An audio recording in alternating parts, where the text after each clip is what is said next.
above 800 meters now in races longer than 800. It is just 5 across the line. That is it. Sable of India, he's had some good results this season. The Indians have come with a small but good team here to Budapest. On your mark. Koech, class of this field here with 8:04.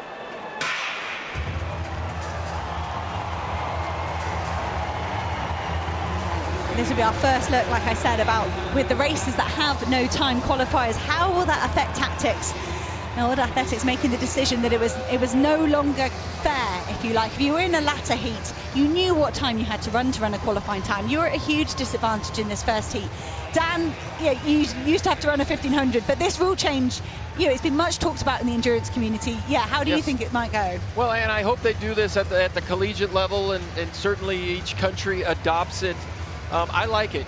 Just because there is an advantage, and it's a random draw. You could just randomly be in the third heat. You knew exactly what you needed to do, but it takes time chasing, I think, out of it, and creates more of a racing mentality, and I really like that. I think it's fairer. I think it puts a lot of emphasis on seeding, and I think we'll see that even more when we head towards the 1500 later on this afternoon. This morning, the seeding has to be correct. But I think, the odds of getting a seeding that frustrates you is lower than them getting a heat that frustrates you.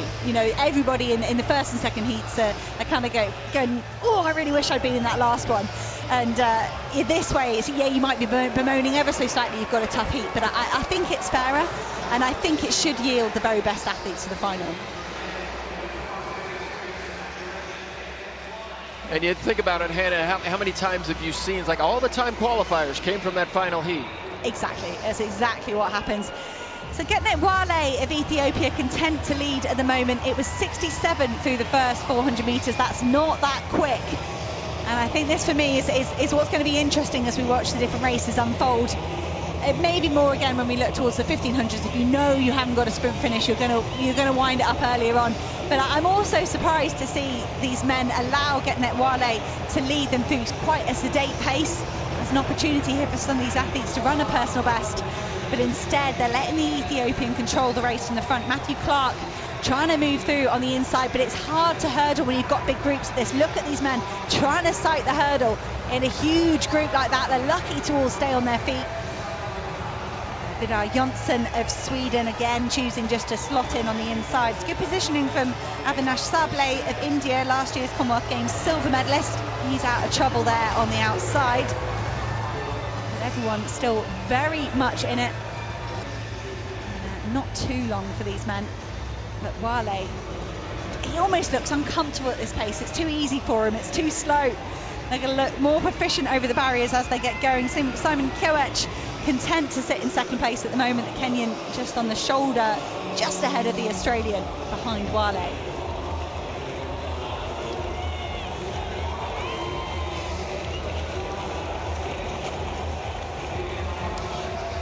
Wale still leading from Clark, from Koech.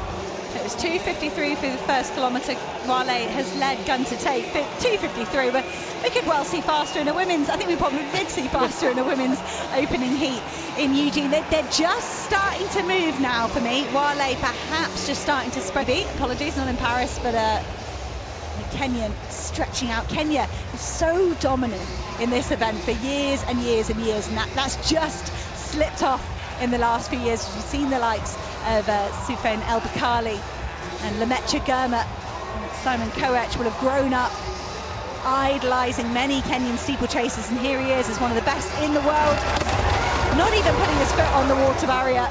And that's something that the Kenyans, I think, were really the first athletes to do that, was to attack that water jump, not put your foot on it, and save that just split 1/100th of a second. But there you see Koech, he runs with so much style, he runs with so much confidence, just a 20-year-old, but so much of hurdling is being able to identify your distance from the hurdle, anticipate it, be able to accelerate into it.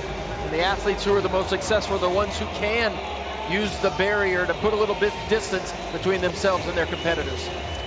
So the time at 2 kilometres was 5:43, a 2:50 kilometre there, led by Koech, and that's not that quick. It sped up a tiny bit, and I think That's the reaction we've seen from the other athletes. They've gone, nah, we're still slow through 2K. This is going to be a huge burn up.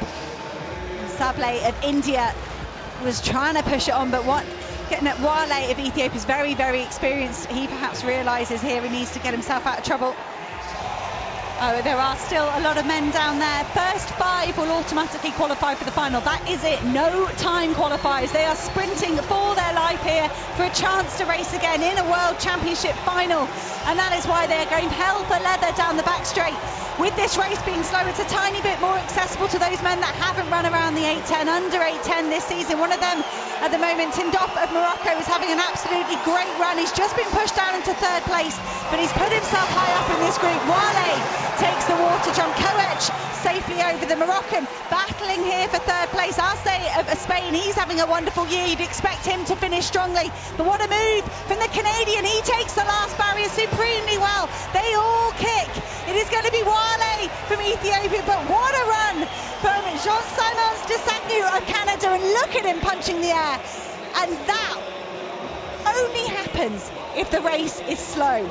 Desagnu's came in with a personal best of 8:17, and he's just run 8:19 to make a World Championship final. He is ranked so low, and I think that's exciting. I think today, this weekend, he deserves to get into that final because he's navigated, he's proved he's a championship racer, and to finish 2nd in that field for the Canadian. Wow, Wale, Koech, Arce, that's fine. That's what you'd expect for the first heat. Getting it, Wale controlling much of that race. He took the win. Jean-Simon Desagnu of Canada celebrating like he'd won a gold medal. Simon Koech in 3rd, Daniel Arce in 4th. Ryoma Aoki of Japan takes that 5th and final qualifying spot by just over 1/10 of a second.